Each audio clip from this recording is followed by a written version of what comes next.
میں نے لوگوں سے سوال رکھا ہے، اگر گدھے کو پڑھایا لکھایا جائے تو وہ انسان بن جائے گا۔ بچوں، ہمارے ساتھ چینل کو سبسکرائب کرو، اگر سبسکرائب نہیں کرو گے تو میں تمہارے گھر آئے گا، موبائل چھین کے خود ہی سبسکرائب کر کے چلا جاؤں گا، بچ کے رہنا بچوں۔ پیارے بچوں، کسی گاؤں میں ایک کمہار رہتا تھا، اس کے دو بیٹے تھے، اسماعیل اور شفیق۔ اسماعیل عقل مند تھا جبکہ شفیق بے وقوف تھا۔ کمہار کے پاس ایک گدھا بھی تھا، وہ مٹی کے برتن بنا کر انہیں گدھے پہ لاد کر بیچنے جاتا، اس سے اس کے گھر کا گزارا ہو جاتا تھا۔ وقت گزرتا رہا، اس کے بیٹے جوان ہو گئے۔ اس کا بڑا بیٹا اس کے ساتھ مٹی کے برتن بنواتا اور ساتھ شہر بیچنے بھی جاتا۔ وہ پرائمری تک پڑھا ہوا تھا جبکہ شفیق بہت نالائق تھا، وہ ان پڑھ ہی رہا۔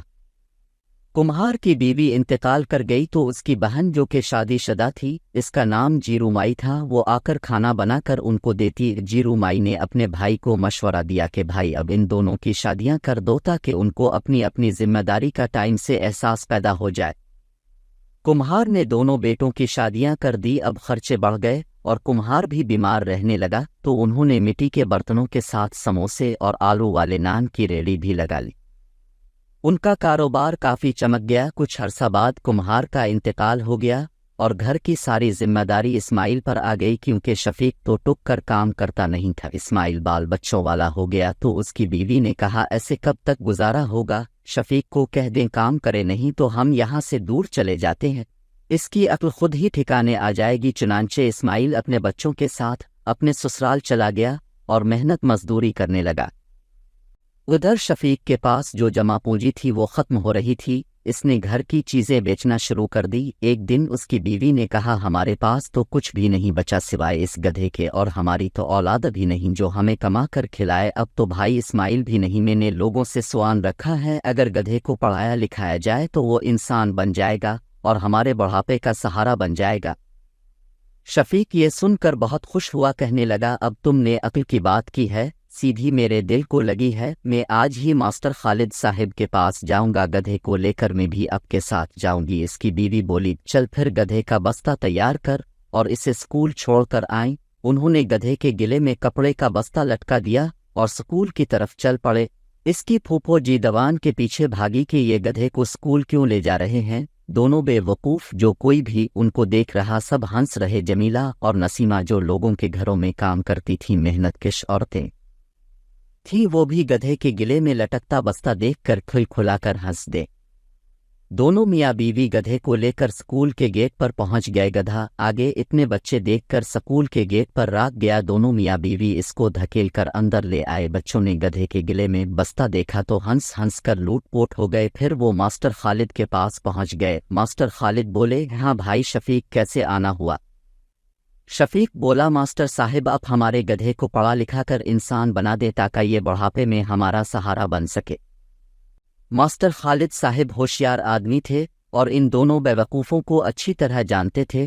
ماسٹر خالد کہنے لگے کیوں نہیں، لیکن اس کی فیس لگے گی، ویسے تو ہماری فیس زیادہ ہے لیکن اب پورے سال کی صرف 5,000 روپے دے دیں۔ 5,000 کا سوان کر دونوں کو دانتوں پسینہ آ گیا۔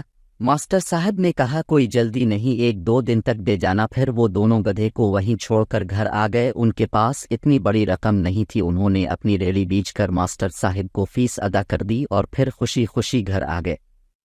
2 سال گزر گئے، پھر شفیق نے سوچا اب تو میرا گدھا انسان بن گیا ہوگا، اب ہم اسے گھر لے آتے ہیں۔ دونوں میاں بیوی اپنے بیٹے گدھے کو لینے سکول چلے گئے اور ماسٹر صاحب سے پوچھا کہ ہمارا گدھا انسان بن گیا کہ نہیں؟ کیوں نہیں، اب تمہارا گدھا پولیس انسپکٹر بن گیا ہے، مگر یہ کام میں نے بڑی محنت سے کیا ہے، اس کا میں نے نام شامو رکھ دیا تھا۔ تم دونوں فلاں فلاں تھانے چلے جاؤ، وہاں شامو انسپکٹر ہے۔ دونوں بہت خوش ہوئے، وہ دونوں انسپکٹر سے ملنے چل پڑے، ساتھ انہوں نے گدھے کے گلے کی رسی اور پیٹھ کی گدی بھی لے۔ تھانے پہنچ کر شفیق کمہار نے ایک سپاہی سے انسپکٹر شامو کا پوچھا تو اس نے سامنے اشارہ کر دیا۔ شفیق نے دیکھا کہ وہ دھوپ میں کرسی ڈالے بیٹھا ہوا ہے۔ دونوں میاں بیوی اپنے بیٹے کو دیکھ کر بہت خوش ہوئے اور اس سے تھوڑی دور اس کے سامنے زمین پر بیٹھ گئے۔ خوشی سے اس کو دیکھنے لگے کہ یہ ہمیں پہچان لے گا۔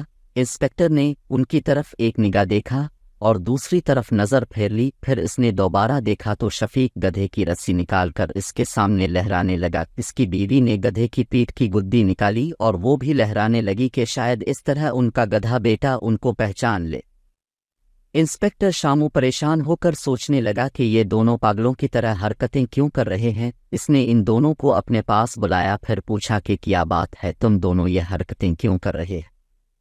تو شفیق کہنے لگا، کیوں بیٹا جی، تم نے ہم دونوں کو پہچانا نہیں بھائی؟ تم پہلے گدھے ہوتے تھے، پھر ہم نے تم کو سکول داخل کروا دیا، اس طرح تم انسان بن گئے، اب ہمیں پہچانتے ہی نہیں ہو، ساری بات بتاؤ شروع سے۔ انسپکٹر کہنے لگا۔ تو شفیق نے ساری بات بتا دی۔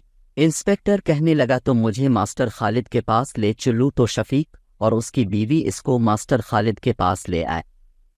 انسپکٹر کہنے لگا، یہ دونوں تو بہت معصوم اور سیدھے سادھے ہیں، اپنے ان کو زیادہ بے وقوف بنانے میں کوئی کسر نہیں چھوڑی۔ پھر شفیق سے کہنے لگے، دیکھیں اگر انسان نہ پڑھیں تو گدھوں جیسے بے وقوف بن جاتے ہیں، مگر گدھے کبھی انسان نہیں بن سکتے۔ اب کا گدھا اس ماسٹر صاحب کے پاس ہے۔ ماسٹر صاحب بہت شرمندہ ہوئے اور شفیق کمہار سے معافی مانگی اور 5000 فیس والے بھی واپس کر دیے۔ پھر انسپکٹر شامو ان کو اپنے گھر لے گیا اور ان کا بیٹا بن کے ان کی کفالت کرنے لگا۔ Please subscribe my channel, press the bell button, like and share. Thank you for watching.